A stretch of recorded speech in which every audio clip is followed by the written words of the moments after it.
बोल कृष्ण भगवान की जय। 8वें अध्याय का महात्म्य।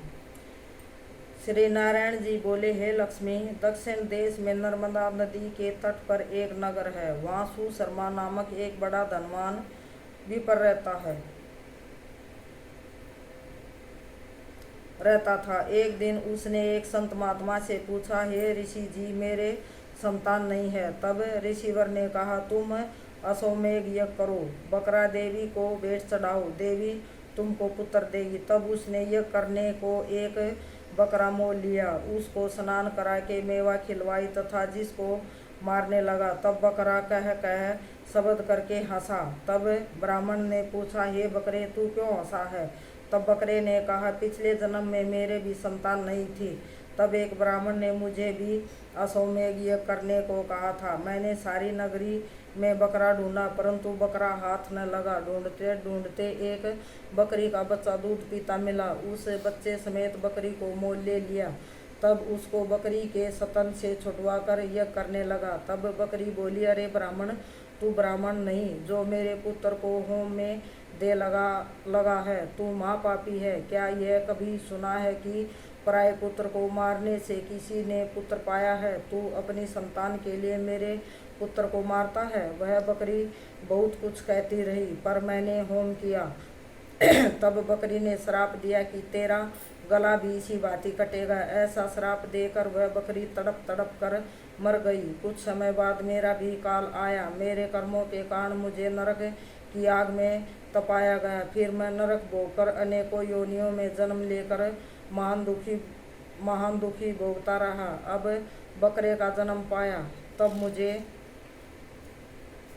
एक बाजीगर ने मोल ले लिया। अब सुख पाऊंगा, किंतु तू छुरी लेकर मारने लगा। तब ब्राह्मण ने कहा, हे बकरे, तुझे भी जान प्यारी है। अब मैं अपने नेत्रों से देखी हुई कहता हूँ। कुरुक्षेत्र में चंद्र सुशर्मा राजा स्नान करने आया। उसने ब्राह्मण से पूछा, ग्रहण में क्या दान करूं? उसने कहा, हे राजन, काले पुरुष का दान कर। तब राजा ने काले लोहे का पुरुष बनवाया। नेत्रों की जगह लाल जड़वा सोने के आभूषण पहनाकर तैयार किया।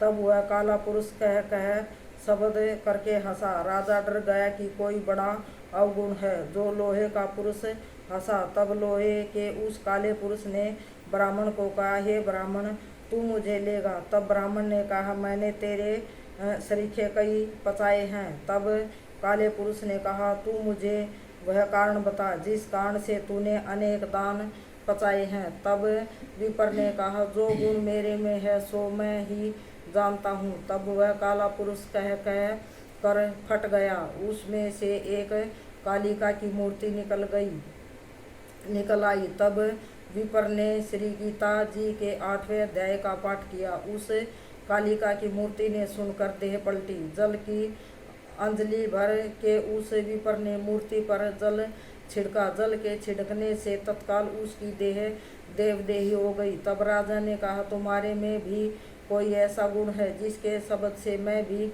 अदय देह से मुक्ति पाऊं? तब विपर ने कहा, मैं वेद पाठी हूँ। उस नगर में एक साधु भी गीता पाठी था, जिससे 8वें अध्याय का पाठ सुनकर राजा की देह पलटी। तब राजा दिव्य देह को पाकर वैकुंठ को गया और कहता गया, हे ब्राह्मण, तू भी गीता का पाठ कर, तुम्हारा भी उद्धार होगा। तब वह ब्राह्मण भी गीता जी का पाठ करने लगा।